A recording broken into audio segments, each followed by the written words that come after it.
మువ్వన్నెల జెండా గగన వీధిలో రెపరెపలాడుతుంటే ప్రతి భారతీయుడి గుండె గర్వంతో ఉప్పొంగిపోతుంది. అలాంటి త్రివర్ణ పతాకానికి రూపకల్పన చేసిన మహనీయుడు పింగళి వెంకయ్య. గాంధేయవాది, స్వాతంత్ర సమరయోధుడు అయిన పింగళి వెంకయ్య జీవితం ఆదర్శప్రాయం. పింగళి వెంకయ్య 1876 ఆగస్టు 2న కృష్ణా జిల్లా మచిలీపట్నం దగ్గర భట్ల పెనుమర్రు గ్రామంలో హనుమంతరాయుడు, వెంకటరత్నమ్మ అనే దంపతులకు జన్మించారు. పెద్దకల్లేపల్లి, చల్లపల్లిలో ప్రాథమిక విద్య అభ్యసించిన వెంకయ్య మచిలీపట్నం హిందూ పాఠశాలలో, హై స్కూల్లో ఉన్నత విద్యాభ్యాసం చేశారు.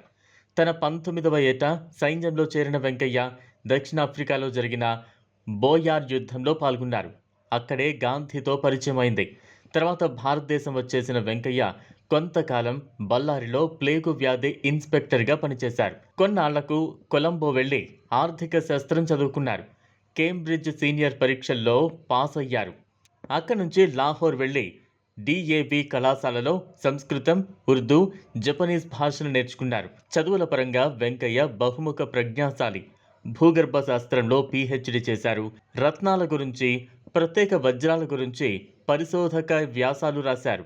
జాతీయోద్యమ సమయంలో పత్తి మొక్కలపై విశేష పరిశోధనలు చేశారు. దేశాన్ని బ్రిటిష్ వారి కబంధ హస్తాల నుంచి తప్పించాలనే కాంక్షతో పింగళి వెంకయ్య 1906 నుంచి 1922 వరకు జాతీయోద్యమంలో పాల్గొన్నారు. వందే మాతరం ఉద్యమం, హోం రూల్ ఉద్యమం, ఆంధ్రోద్యమం వంటి పోరాటాల్లో భాగస్వామ్యులయ్యారు. 1906 సమయం నుంచే వెంకయ్య భారతదేశానికి ప్రత్యేకమైన జాతీయ జెండా కోసం ఆలోచించసాగారు. ఆ ఏడాది కలకత్తాలో జరిగిన కాంగ్రెస్ మహాసభల్లో జాతీయ జెండా గురించి ప్రస్తావించారు. భారతీయమైన పతాకానికి రూపకల్పన చేయడానికి వెంకయ్య అవిరళ కృషి చేశారు. 30 దేశాల జెండాలను సేకరించి అధ్యయనం చేశారు. 1916లో భారతదేశానికి ఒక జాతీయ పతాకం పేరిట ఆంగ్లంలో ఒక గ్రంథం రచించారు. రకరకాల ప్రయోగాలు చేసి 1921లో కాషాయం, ఆకుపచ్చ రంగులతో మధ్యలో రాట్నం ఉండేలా జెండాను రూపొందించారు. ఆ ఏడాది విజయవాడ కాంగ్రెస్ మహాసభల్లో గాంధీకి తన జెండా నమూనాను అందించారు. గాంధీ సలహా మేరకు జెండాలో తెలుపు రంగు కూడా చోటు కల్పించారు. అలా భారత జాతీయ పతాకం తయారైంది.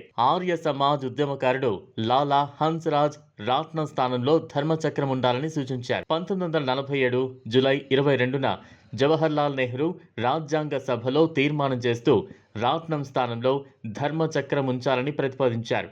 ఆ ఒక్క మార్పు తప్ప పింగళి వెంకయ్య రూపకల్పన చేసిన జెండాను ఆమోదించారు.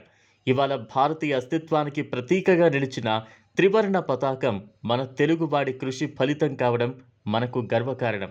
బహుముఖ ప్రజ్ఞాశాలి పింగళి వెంకయ్యను జెండా వెంకయ్య, వజ్రాల వెంకయ్య, జపాన్ వెంకయ్య, పత్తి వెంకయ్య అని కూడా పిలిచేవారు. ఆయా రంగాల్లో ఆయన కృషి ఎన్నదగినది. దేశానికి స్వతంత్రం వచ్చాక ఆయనను ప్రభుత్వం ఖనిజ శాఖకు సలహాదారుగా నియమించింది. 1960 అంటే తనకు 82 ఏళ్లు వచ్చే వరకు ఆయన ఆ పదవిలో పనిచేశారు. ఆయన చిన్న ఇల్లు కూడా కట్టుకోలేకపోయారు. ప్రభుత్వం విజయవాడలో ఇచ్చిన స్థలంలో చిన్న గుడిసె వేసుకుని రోజులు వెళ్లదీశారు. తన అంత్యకాలంలో దుర్భర దారిద్ర్యం అనుభవించారు. తన చివరి కోరికగా తాను చనిపోయినప్పుడు తన కళేబరం మీద త్రివర్ణ పతాకం కప్పాలని కోరుకున్న మహనీయుడు పింగళి వెంకయ్య.